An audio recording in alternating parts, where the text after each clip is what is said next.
So here we have the Mini Countryman on a 63 plate. I'm going to start off by showing you around the outside of the car, and then we'll hop in and run through some controls on the inside. But from the outside, you can see it's a 5-door car with alloy wheels. Let's start off inside the boot and then work our way around the rest of the car from there.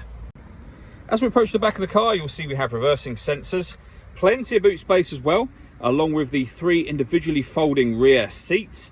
Those rear seats also slide forwards and backwards in 2 separate sections to either give rear passengers more legroom or more boot space for the rear of the car. And in terms of increasing boot space, you can also lift this tray section up, and you can see you have extra space underneath that. This tray is completely removable as well.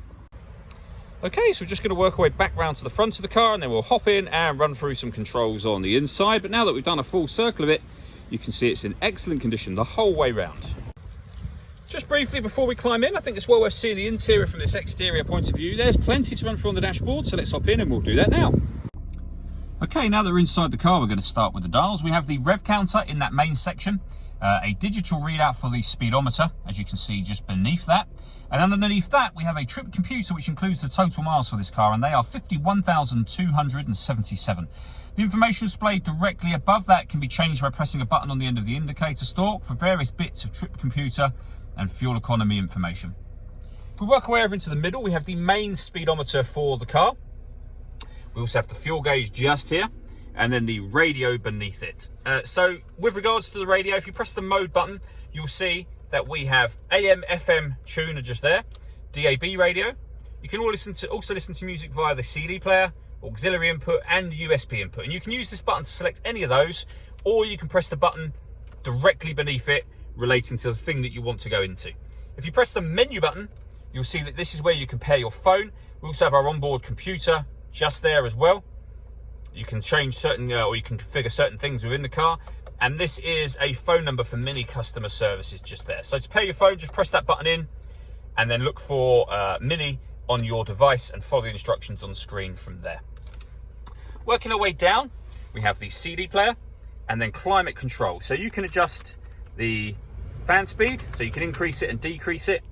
You can decrease and increase the temperature in the car from here, and then determine where you'd like the air to be distributed. When you're happy with those settings, this button turns the air conditioning on and off. So it's on at the minute when that light shows, so off, back on again. Or you can hit auto. When you do that, the car will now take control of the fan speed and the direction of the air to maintain the temperature that you've asked for. To override that, just readjust the fans, put it back at whatever setting you want it on here, and you can see auto has now gone out.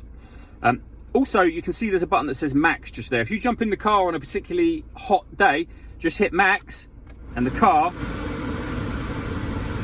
will cool itself down as quickly as it possibly can. Press max again and you go back to whatever setting you had it on previously. We have front and rear fog lights, deadlock so you can lock the car doors from the outside. You can turn off the stop and start. This car is designed to cut out when it's stationary in traffic to save you fuel. That system is now off. And you can turn off the traction control as well. We have a 6-speed manual gearbox, and then auxiliary and USB inputs for your music just here.